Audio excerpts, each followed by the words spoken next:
Good morning, and welcome to our roundtable discussion hosted by Person-Centered Care Services. Good morning, and welcome. We have participants here at Staten Island Borough Hall with us today. We're also being joined virtually, and we're live streaming on Facebook. Thank you all for being with us. First, I'd like to introduce our esteemed panelists in alphabetical order.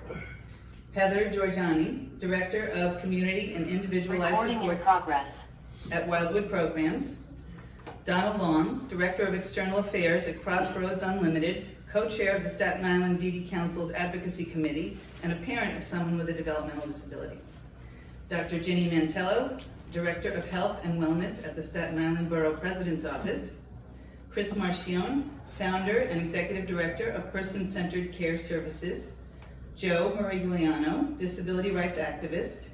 Commissioner Kerry Neifeld from OPWDD, thank you so much, Commissioner, for joining us.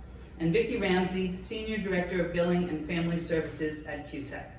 And I am your moderator, Winifred Schiff from the InterAgency Council of Developmental Disabilities Agencies. And I'd like to turn it over to Dr. Ginny Mantello for welcoming remarks.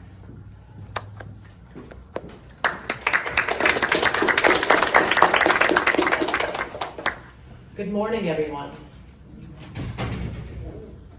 So, on behalf of our Borough President, Vito J. Fasella, I'd like to welcome you all to this beautiful space. It's been many, many years that our office has been working with and involved with agencies such as PCCS that take care and improve the lives of people with intellectual and developmental disabilities, as well as the vulnerable populations on Staten Island.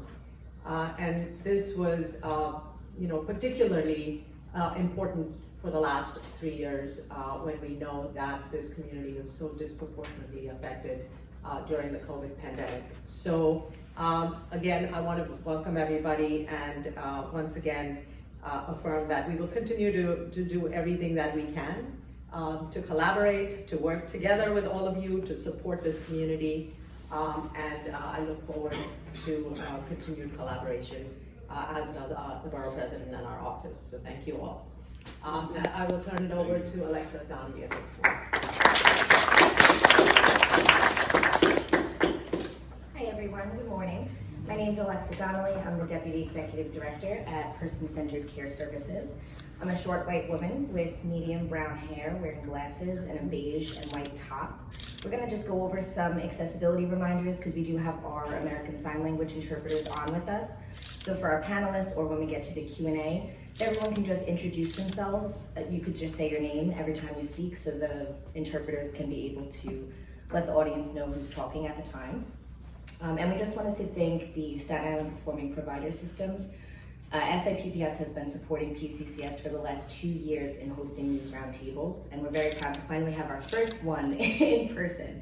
We've been doing them virtual for a while, but this is our first one that's been in person, so we're happy to have you all here, and thank you, Kerry, for making it back to Staten Island again. So we'll go ahead and get started. Thank you all so much.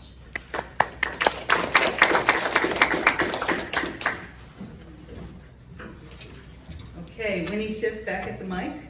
And today we are going to discuss a couple of the many issues facing our field and the people we support. The first is the workforce crisis, and the second is the housing crisis. After our panel discussion, we'll open it up to questions from the audience, so please hold your questions to the end of the panel presentation. On the workforce crisis. For decades, the U.S. has witnessed a shortage of direct support professionals, which has accelerated into a crisis that is threatening access to services.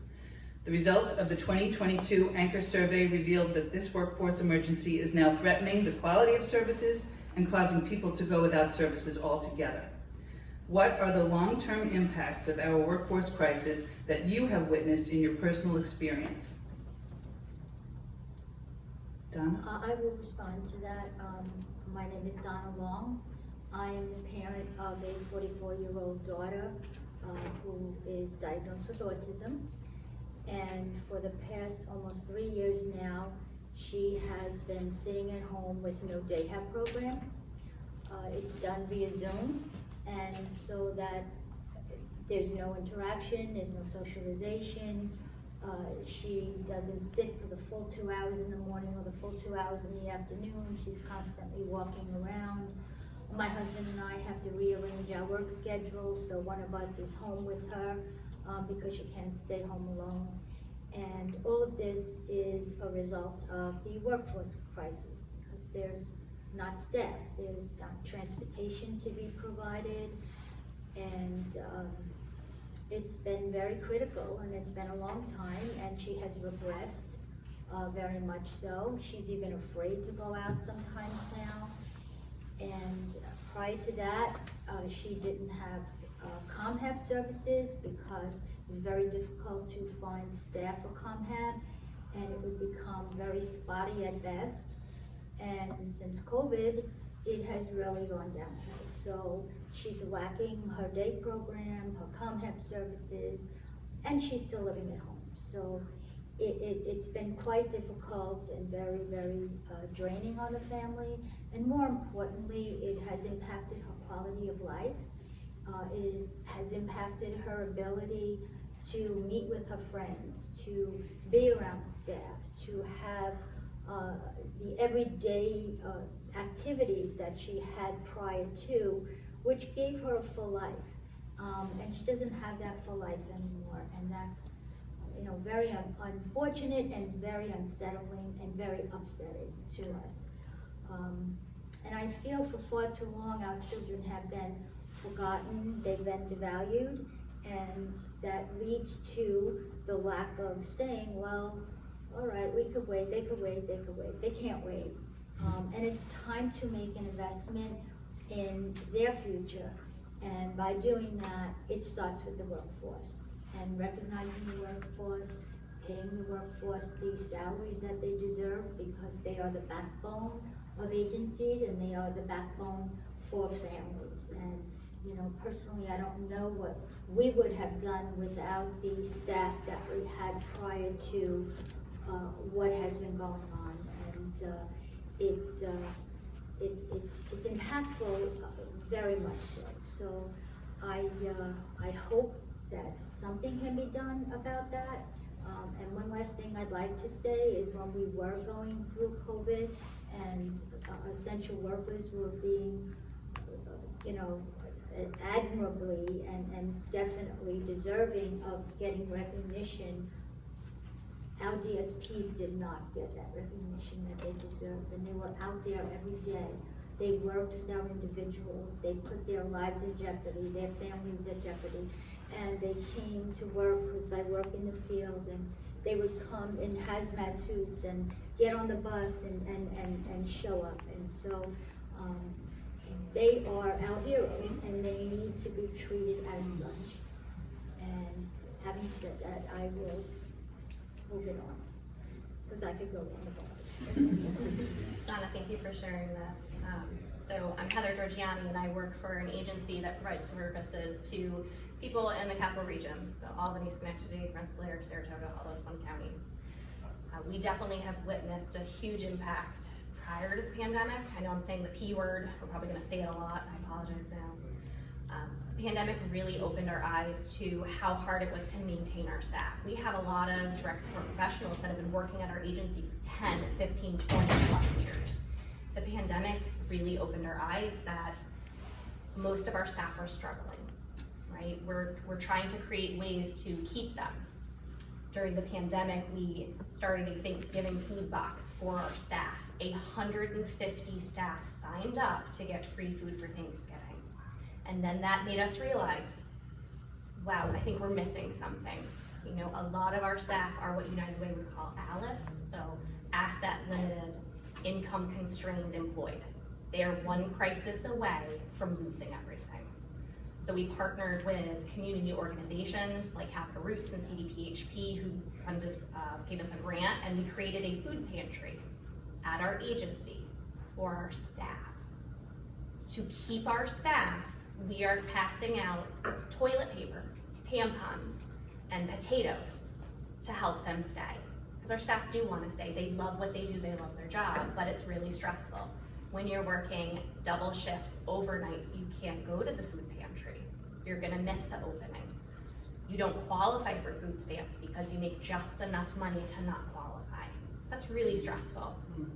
So as an agency, we've been trying to, another word, pivot, and use the donations that we've been getting to create other ways to keep our staff. So we've worked on an emergency fund, so if a staff has a car that breaks down, we can grant them funds to cover that.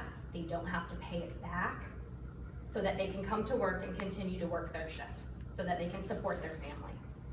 But that's not something we can do through state funding. We have to do that through all of our community resources, all of our partnerships with other nonprofits. It literally takes a community to do this. And without those partnerships, I'm not sure we would be where we are. We have a very strong foundation team at my agency, Wildwood Programs, that is basically hitting the ground every day talking about the great things we do. But we did have to close programs during the pandemic, and we are struggling to reopen them because we can't find the staff. There's a certain number of staff in the area that want to work, and all of us agencies are competing against each other for that one person. So you're trying to pay more, you're trying to have better benefits. We have a food pantry, for crying out loud. And it's really disheartening because we love what we do. I love the families that I work with, and I would love to work with Donna and her family if she lived in my area. But it's really a struggle. It's something that we need more help with. We're trying to figure out what to do with what we have, and be creative. You know, all of our decisions that we make are mission driven and value oriented, and not just for the people that we serve, but also the people that work for us, because without them, we're not going to serve the families. Do I have an answer? I mean, yeah, we need more funding. Isn't that the simple fix? But where does that funding come from? How do we make it equitable? How do all of the programs and all of the staff providing the same type of service get paid the same? So ComHab staff don't all get paid the same. They get paid more in self-direction. But isn't it the same service? Do I have an answer? No, but I'm hoping with all of these wonderful people here, we can start the conversation to figure out what we can do to help fix this crisis. So thank you. Wow. Winnie Schiff here with the next question. According to the latest Anchor survey, 83% of providers are turning away new referrals. 63% of providers are discontinuing programs and services, and 92% of providers are struggling to achieve quality standards. How can we help save access to community-based services? Absolutely. Vicki Ramsey from QSAC. I serve the New York City and Long Island areas. Thank you so much, by the way, PCCS and Borough Hall, JMP, for hosting this event. Home and community-based services are intended to support our families that are struggling in their homes and raising their children. And they have a lot of different things that, they have to compete with when doing that. We've strived to provide the best service possible, and even pre-pandemic and what's going on. We were struggling with community rehabilitation investment to maintain, identify, and retain our staff. What we found, however, is that, in the last couple of years, agencies such as mine, we really struggled to provide that quality services. We are not going to be able to enroll people if we can't provide the type of service, that quality in the service, to people who are deserving. You can't just send anybody into a home to provide these services, right? Donna can tell you this. She was very eloquent with the way that she expressed herself. It can't just be anyone. It takes a special type of person that really has a heart, that really cares about what it is that they're doing, to be able to work independently in the homes, on their own, and still be able to provide and support the individuals' goals and what it is that they want to achieve, and get them out in the community and keep them as a part of their community and within their homes so that they can remain where they're comfortable. But yes, we are struggling, and it does begin with salaries, of course. In-home services, they're not the most easiest to navigate, because the services that they're getting, that our participants get, are usually 3 to 4 hours. how do you find a full-time schedule for those those staff with a 3-hour schedule? So even within our agency, we're competing with each other for staffing. And staff are going to prefer a much easier schedule because they want that quality of life. They want to get home to their own kids. So if there is another program that they have, or a program that they're able to have better hours, they're going to choose that. If they're going to get benefits, they're going to choose that. And so we are struggling, yet we are trying to keep our guys, our participants in the community and supported with exactly what it is that they need by the staff that are going to provide that quality service. Furthermore, we've found that this is not just a direct care burden. There's a lot of burden on the administrative responsibilities that organizations have. And it just kind of flows over into our service delivery. It's very unfortunate, and I understand that there has to be some level of accountability when it comes to service delivery.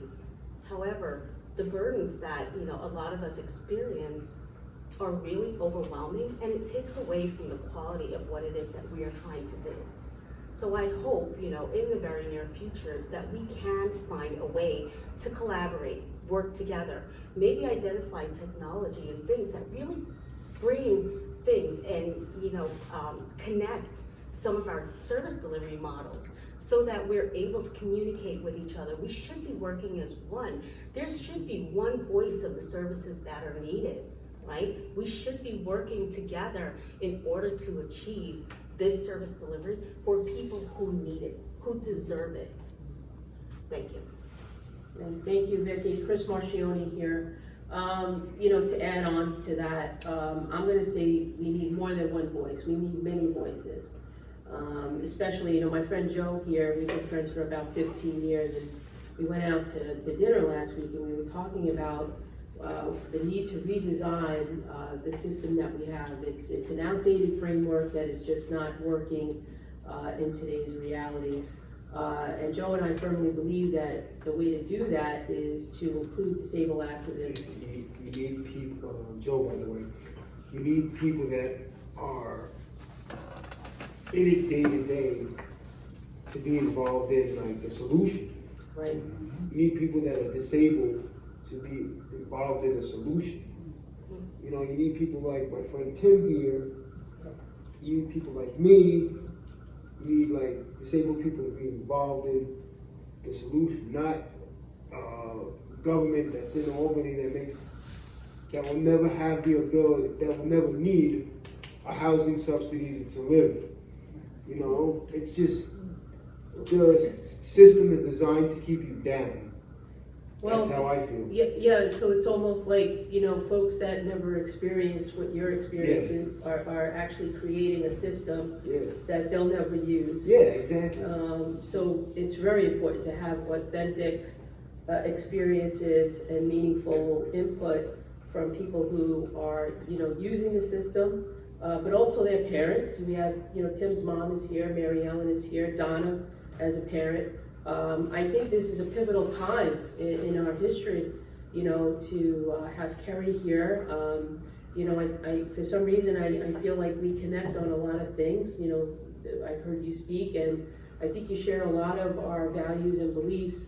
And I think this is a time where we can come together and partner instead of pointing fingers at one another, and figure out the best way how we can move forward and build something that's going to be meaningful, valuable, and sustainable. The system right now as it is so complicated. I was talking to Joe about recently, and this is a good thing. The housing subsidies have been increased, and that's great. And many providers were on a webinar a couple of weeks ago, but we were left with a lot of questions. We kind of can't figure out, how is this going to work? And Joe asked me, I heard the housing subsidy is increased. Yeah, Joe, it's great. And he's like, well, how is it working? And I said, Joe, I don't have an answer just yet. We still have to figure it out. And those are just some of the things that we want to try to, how can we take that apart and just simplify it? Because it shouldn't have to be that way. And if providers, can't understand it, and some of us, like myself, have been doing this work for 30 years, and I still can't interpret, an ADM, a memorandum that comes out. How do I pass that information along, to Joe or Tim or to Mary Ellen or to Donna? So those are some of the things that I'm really hoping that this discussion that we can take further, do it across the state. That's why I invited Heather and Vicki. They're not Staten Islanders. Heather is from, I'm sorry, I don't know anything beyond Westchester, but I'm so glad that you're here. But those are some of the things that I'm hoping that we can accomplish together. Absolutely. Want to add anything else, Joe? I would just say, in general, would you have a policeman do a paramedic's job, right? You wouldn't have a policeman do a paramedic's job, so why would you have a person in government make decisions for us when they don't live like we live on a regular basis? And I was saying earlier in discussions that there's, research and studies that back up what Joe is saying. So I think it's very important we even bring that in. At one time, many years ago, I wasn't a fan of research. My perspective has changed, as with all of us. As we grow, we come into contact with people from different backgrounds, and I realize we have to bring in disciplines from different areas, whether it's a social work background or research, and of course, mainly the people who have been in the system and receiving the supports and need the supports. Thank you. It's Winnie again, this time with a question for the Commissioner. Last year's budget contained some initiatives to begin to solve our workforce crisis. Please share in detail what's already been done, what's in process, and what will be coming next regarding OPWDD's workforce initiatives. Thanks, Winnie. This is Carrie Neifeld. Thanks so much for having us, to PCCS for having us here and for having this discussion. I think it's really important and really great. And I want to, echo what Donna said in terms of the workforce being great, heroes for our sector throughout the pandemic, really, before and after the pandemic as well. And I think that as a community, we've worked really hard to honor their work and continue to take steps to professionalize their work. And we'll continue to do that. I think as an agency, OPWDD, we spend a lot of time thinking about our workforce, because without our workforce, we can't adequately support people with developmental disabilities. Everything that we want to do in terms of advancing our housing programs, advancing our employment programs, continuing to provide new and innovative opportunities and new and exciting ways for people with disabilities to engage in their communities. All of that, to some degree or another, really rests on the shoulders of our incredible workforce. And so we're so grateful for them, and it's also why we spend so much time thinking about them and working to really support the workforce. So we did have an incredible opportunity in the budget that was passed in April of this year, through the support of Governor Hochul, and we've had an incredibly supportive legislature as well, to invest a lot of money into our workforce. Starting before in the budget, we had, the beneficiaries of a significant amount of enhanced money coming from the federal government. And so, using that ARPA money, the American Rescue Plan Act dollars, we spent about 75% of that money directly on our workforce. They were not meant to be permanent solutions for our workforce, but really meant to recognize sort of the heroic lengths that our workforce went to throughout the pandemic, and to just begin to infuse some cash into the workforce, hoping to stabilize what was happening. We were seeing a lot of people leaving as a result of the pandemic. People were burning out, people were getting sick, people were needing to care for their own families. So we used that American Rescue Plan Act to help stabilize the workforce. Through the budget, the governor invested another, over $100 million in our sector in healthcare worker bonus program. So the healthcare worker bonus program rolled out in the fall of this year. It is in process now, so it amounts to an up to $3,000 additional bonus for a broad, group of employees. So whereas our ARPA funding went just to direct support professionals, the healthcare worker bonus goes to direct support professionals, but also to our clinical staff, to some of our administrative titles, recognizing the lengths that so many of our staff went to throughout the pandemic to keep our systems afloat. So that money is going out the door now. The first round went out early October, the first round went out, and a lot of our providers have reported positive results, getting that money, interacting with the portal, getting that money returned to them. Our own state workforce has been a beneficiary of that as well, and we've had some success there as well. That program will continue on over the course of this coming year and into next year, and continue to provide opportunities for staff to get bonuses. So it acts as a bonus for staff who have been employed, but also for providers who are looking to recruit staff. It's an opportunity for providers to be able to say, if you come and if you work with us and if you stay for 6 months, we can ask the state for this additional dollars and get you an additional up to $1,500 bonus for 6 months that you work. So for some staff who haven't started yet, it can be a recruitment tool for providers to use, which I think is really important in the environment that we're all competing in now to bring staff on. We need to have those extra things. We're competing with Target and fast food restaurants. We're paying the same wage. We need to have some bonus. And I think for our sector, when people get in the door, they really love the work. And to the points that were made earlier, people don't want to leave, right? And they go to great lengths and oftentimes personal sacrifice to stay. So anything that we can do to provide those incentives to our staff is really important. A couple other things that we're doing, and I'll talk a little bit about some advocacy efforts as well for the upcoming budget. And you can cut me off if I'm talking too much, because I tend to do that. I think it's not just about wage. Wage is obviously important. Wage is sort of the threshold issue, but I think it's also about that professionalization of our workforce, right? And continuing to recognize our workforce for the professionals that they are. They are not entry-level staff. They are not providing minimum wage services. And so, in addition to paying them above minimum wage, we need to recognize them as professionals. I think we also talk a lot about the fact that our workforce is predominantly women and people of color, and needing to continue to professionalize that sector of employee, right, and elevate employees who have traditionally been marginalized out of minimum wage jobs, right, honoring the work that they're doing, honoring what the care economy recording in progress to all of us, right? We all rely on that care economy to help us live our lives, right? As they support our loved ones, as they support the people that we care about, and recognizing and saying out loud, right, that it's a job that's predominantly done by women of color, I think is really important when we're talking about equity, right? And needing to bring equity, across the sector to the people who are doing these jobs. And I think in this state and in 2022, right, we can't really afford to be asking people to remain at the poverty line, right, to do these jobs that are really critical, for everybody. So I think that professionalization is huge. So we have a couple of really important partnerships. The National Association for Direct Support Professionals, which is a wonderful organization, right, homegrown here in New York. We have a strong partnership with them.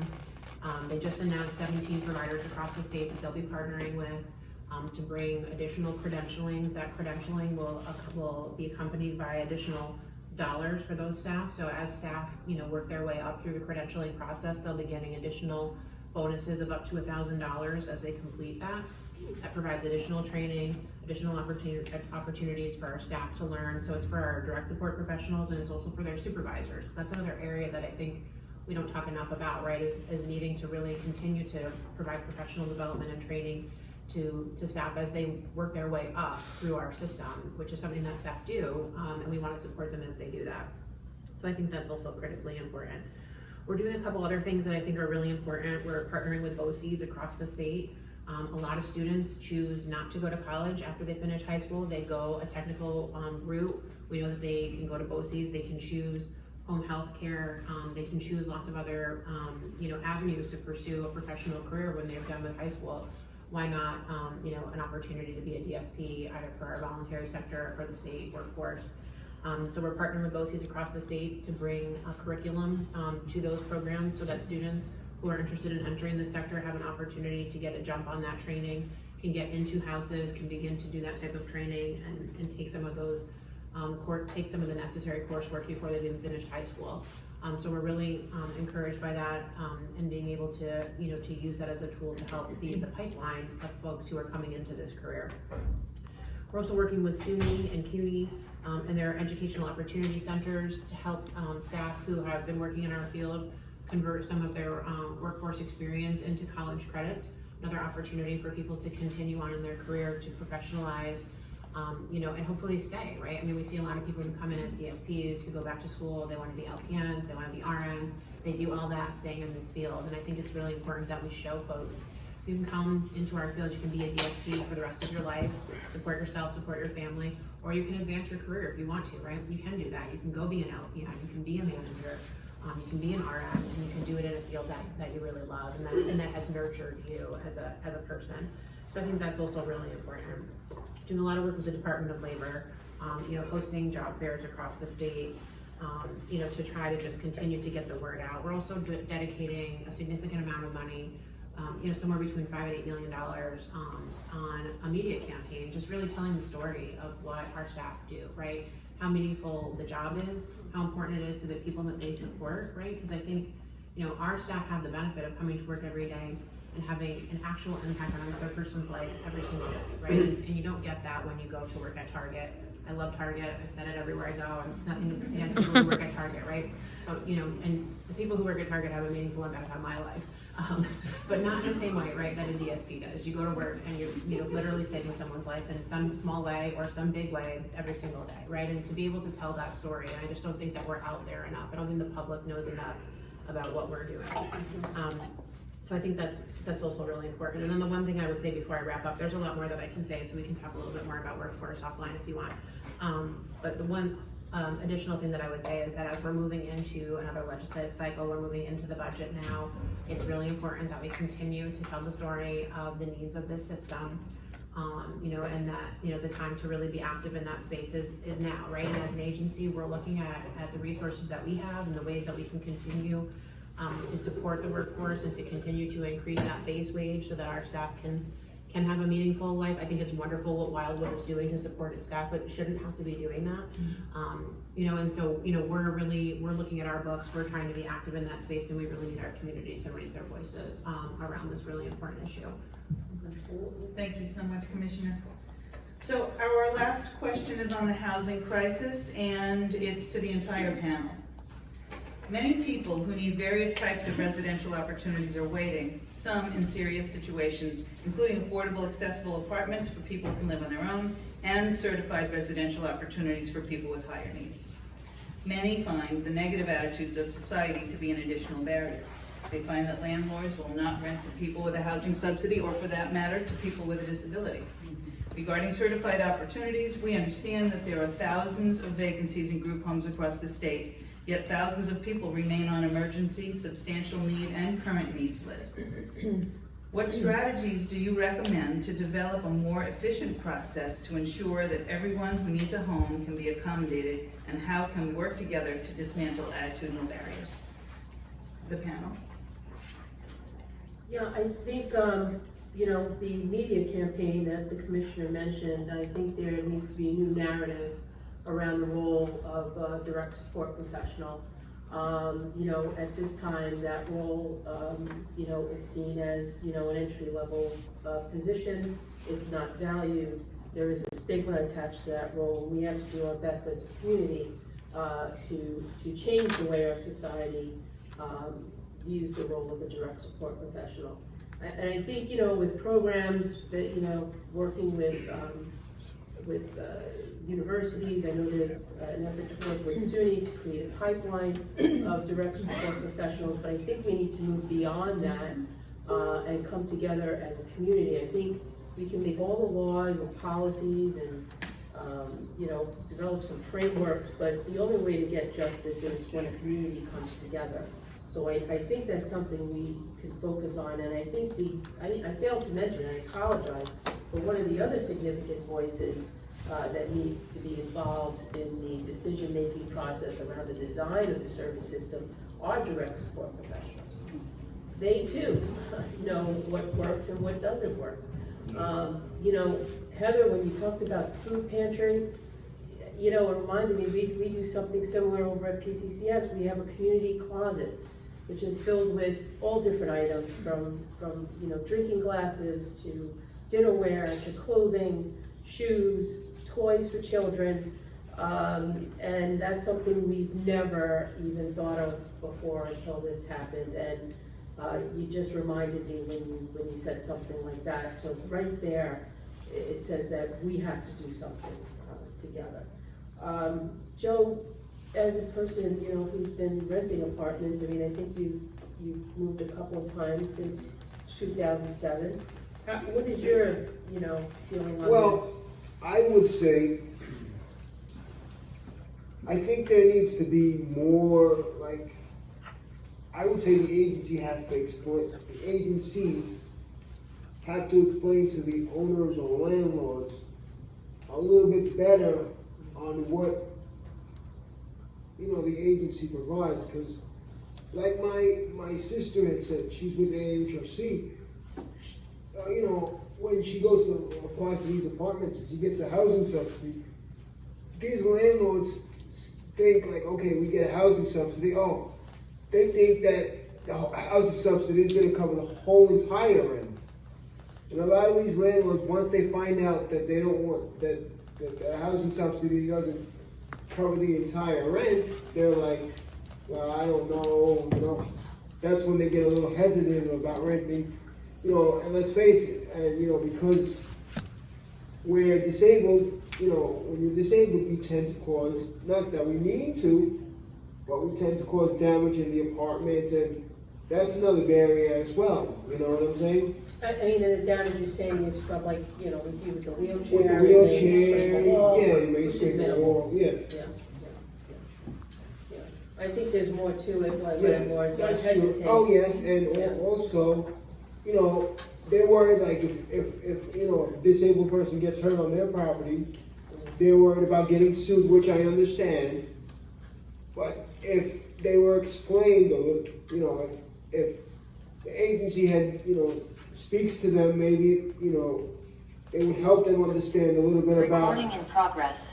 the agency and what they will do to help us, you know what I'm saying? It seems like there's a lot of myths that we have to, you know, yeah, break them down, dismantle them, take them apart, and you know, we shouldn't have to do that, but because of the way the society we live in, I guess you're right. Yeah. And they, you know, the landlords and I guess the general public need the validation, you know, of someone else in addition to you speaking up, you know, for Yeah. yourself and telling them like it is. So I guess that's something that we can work on. But I'll Dr. Ginny, did you want to say something? Sure, and thank you for that, Chris, and I'm just, I remember many years ago when Chris, you actually came to the community and we spoke about the Disability Ally training as an example. And I remember, you know, saying that at least personally and then as, you know, our office, we can commit to help bring the word out, because I remember, and it struck me then, something you said was that every single person in our community should be trained.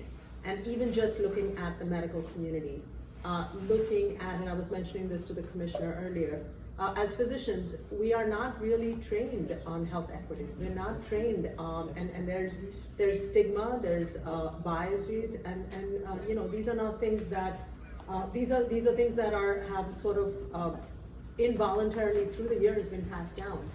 And everybody needs to be trained on how to approach people with intellectual disabilities and be sensitive and not be stigmatizing. And you know, Alexa had mentioned that the Staten Island PPS had supported this event, but even going back to how committed Dr. Conti, who's here, a shout out to him, how he and his entire organization had started to train and offer that training to all medical providers across the board. And similarly, going back to the workforce shortage, you know, our community is a small community. We all work closely together. Through the pandemic, we saw how many of us tried everything in our capacity to support, you know, this particular subset of the community, but also thinking about you know, trainings, thinking about workforce development, thinking about creative methods to be able to incentivize and fund, as well as break down stigma and barriers. So I think there's a lot of work to be done, but certainly if all of us agree that it's a priority and each one of us agrees to take and do our part in this, we can certainly, you know, make a change. Yeah, absolutely. It's Chris again, and just, you know, by Joe being here today is one of the ways we can do that.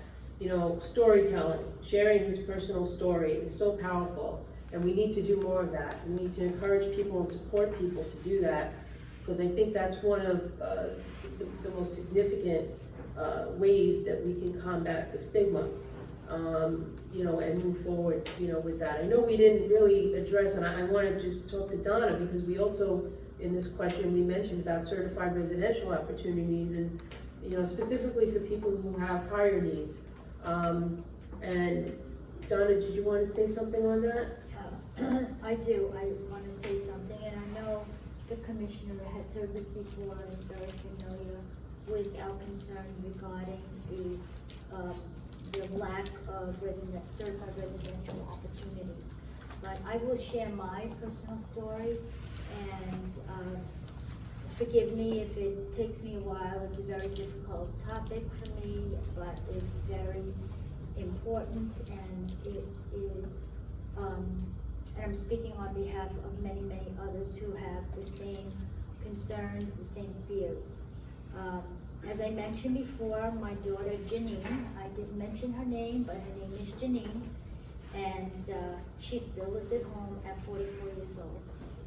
My husband and I turned 70. I hate to keep admitting this, but it's a fact of life, which means we are getting older, and she is getting older, and both of us will begin to have certain types of needs. And we wonder what will happen to Janine.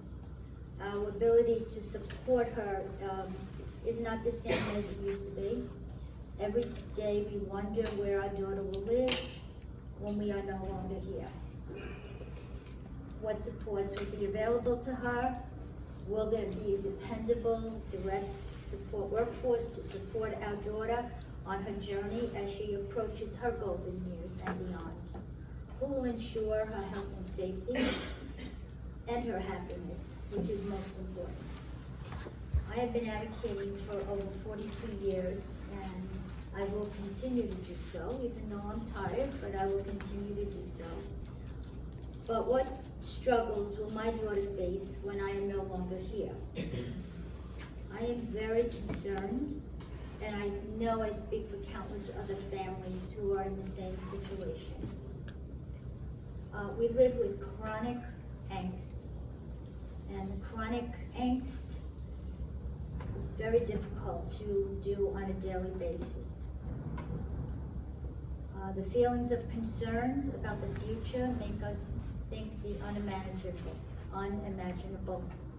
We ask ourselves, when we are overcome with this fear and this uncertainty, is it best for our daughter to predecease us so we can leave the world without worrying? This may sound extreme, but is the result of feeling hopeless and helpless. Unfortunately, this is a common thought among so many who are in the same situation that we are in. We want for Janine to live in a society and feel safe and belong to a community where she is accepted and valued for who she is. Commissioner, we need your help to transform the service system. Our daughter and hundreds of thousands of others like her across New York State are depending on all of us. OPWDD needs to recognize the lack of residential services and get data on who is actually looking for these services and what types of services that are needed for the individuals. And this should not be addressed as a one-size-fits-all mentality, but choice is paramount in these decisions. And it's an opportunity to not only have the parents or siblings, whoever is overseeing the care of the individual, but the individual themselves and who they want to live with, what agency they want to be with. And I know I want to be part of that process. I want to know, I want to choose who she will be with and where she will be. I begin my day every day thinking about this, and I end my day every day thinking about this. And it's not easy, I'll be honest. And so, I mean, I'd be happy to have a conversation. I don't want to take up too much time with this. I think we need to sit around a table with stakeholders who are actually going through this exact thing. Sometimes we talk about a multitude of issues that are happening, but to focus on and listen to the daily concerns, fears, and uncertainty that we all face. And you know, it's difficult for aging parents, it's difficult for those who have severe medical needs, and it's been forgotten for way too long. And I think it's something that really needs to be at the top of our discussions in the future. Joe? Not in the future, I'm sorry, now. Joe? Now. The present. So, to piggyback on what you had said, my father, he passed away July 11, 2006. He was 86 years old. And mind you, my father, you know, he never showed emotion. He never cried. You know, when we were kids, he would never cry, never showed emotion. Until he started getting sick. He would always say to me, Joey, what are you gonna do when I die? So I would say, Dad, don't worry about it. But, you know, I know there were like many times at night I would go to bed, and then in the middle of the night I would just call his name just to make sure he was there, because I always had a fear of him passing away with me in the house, and I don't know how I would have dealt with that. And I can say that when he passed away, I was homeless, living in a motel on and off for about a year. If I didn't have friends that I made along the way that had, gave me food to eat, helped me out financially, I don't know where I would be to this day. You know what I'm saying? So I understand and I relate to you in a way, because I know what it's like to have elderly parents. You know, my dad was 86, my aunt, she was 93. My uncle, he passed away in, I think, 2017. He was 96, and they didn't have the ability to take me in. So I understand your fears. You know, it's very unsettling to not know where you're gonna be at night. I mean, there was one time I slept in my friend's car, because I didn't have nowhere to go. So I get it, I've been there. But I always say, what doesn't kill you makes you stronger. That's what I always say. Well, we gotta come together to try not to let that happen to anybody else.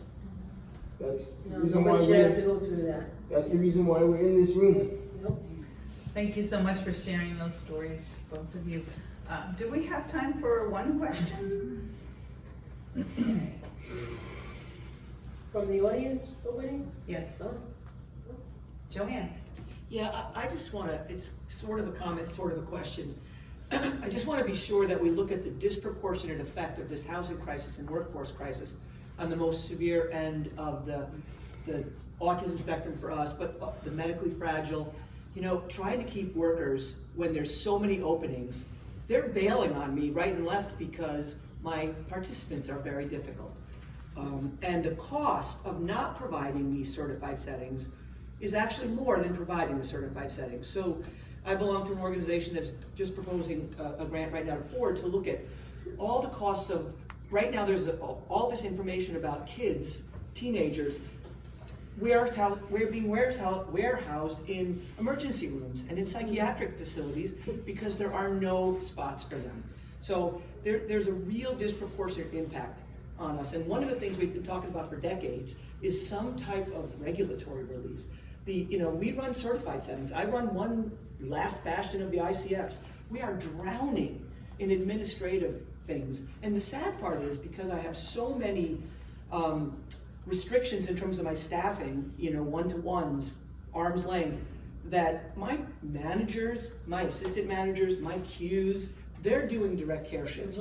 So they're juggling and my biggest fear right now is something terrible happening.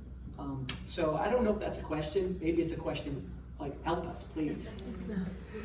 I'm happy to speak a little bit on housing and also to address your question. And I think, we agree, and I just want to recognize, right, I've got my colleagues here, Associate Commissioners from OPWDD, Emery Peterson and Alexis Harrington, who are, dealing with this every day, both from the field office perspective and from the programs and the services that we're developing to help, bring some relief.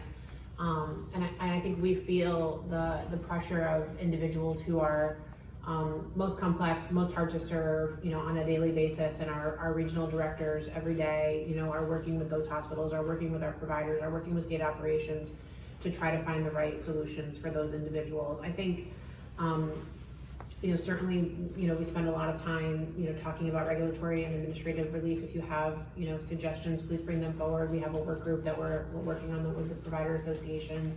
It's very important to me, and I think, to the whole agency, that we are striking the right balance, right, in terms of providing the right protections, and having a common understanding across the board of what arm's length means, what one-to-one means, but also not going overboard, right, and creating, burdens that aren't providing protections, right, and so that's the balance that we have as a regulator, and I think that we take that balance seriously, and so your input into that conversation is welcome.